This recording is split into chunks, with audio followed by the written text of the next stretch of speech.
All right. I'm the closer. I come in the bottom of the ninth. All right, look, Mark Twain had a superpower, and I have the same superpower, and that is not getting killed. Mark Twain said, you'll never reach old age by walking in another man's shoes. My habits will protect my life, but they'll assassinate yours. Look, I'm the guy that was almost killed at Disneyland twice. I was almost crushed on the Jungle Cruise between one of those boats and a fake ancient ruin. And then I was electrocuted by a faulty ice crusher. But those are, accidents. What happens when it's my own damn fault? The thing they don't tell you about bungee cord jumping out of a hot air balloon is that they don't pick you back up into the gondola. You're stuck at the end of the line, dangling like a fish, knocking into trees and light posts and cars and whatnot. I'm not the unluckiest man in the world. He is. That Tsutomu Yamaguchi, he survived the atomic bombing of Hiroshima and then got on a train and went to his hometown of Nagasaki, where he arrived just in time.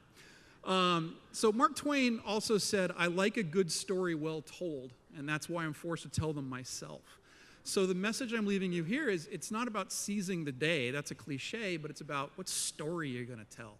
My son asked me, how many car accidents have you been in? I said, what are you going to count? Me hitting things, things hitting me? Everybody run over a squirrel? I hit a mountain lion. I killed a mountain lion with a Volkswagen. I was in 2 motorcycle wrecks, one because my friends put aviation fuel in the gas tank. They said, dude, you look just like that Ewok from Return of the Jedi. I've been in 3 riots. Okay, the thing about riots is that, everything's fine, and then suddenly it's not. You're having beers with your friends, and suddenly somebody wants to set a police car on fire. There's changes like that. There are 3 ways to die in scuba diving. One is an air embolism, one is the bends, and one is nitrogen narcosis, aka the rapture of the deep. Get about 150 feet underwater, you get stoned out of your mind. The dissolved nitrogen in your blood makes you forget where you are. I fell off a boat, was almost crushed between a boat and a fishing vessel. But what really scared me was that somebody had told me they were sea snakes in the water. So I was thrashing in the water thinking about fangs and snake bites and Lord Voldemort. I was almost beaten to death in a political demonstration of 1,000 Hasidic Jews in New York City. They really didn't like the fact that I was crashing their party.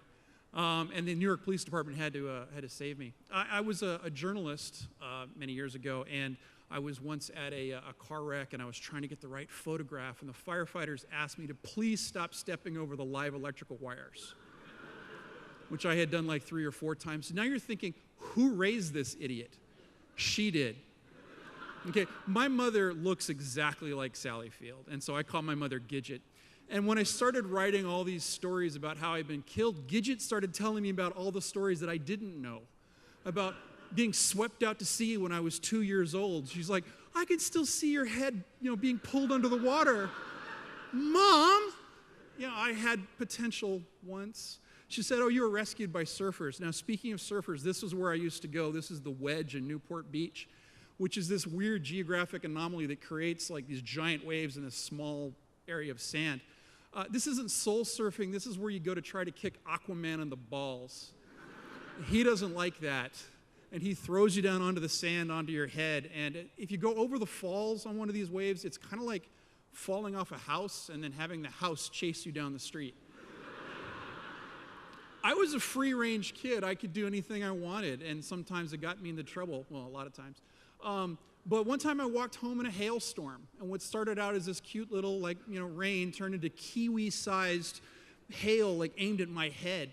But this was the big one. Okay, that's chlorine. It's the crazy psycho bitch of the periodic table. That's a floating chlorinator. If you leave chlorine tablets in a floating chlorinator too long, you create hydrogen chloride. That's mustard gas. Okay, suddenly I'm like swimming in my family pool, and next I'm a French soldier at the Battle of Verdun. I spent a week in intensive care with pulmonary edema, and the guy across from me died in the middle of the night.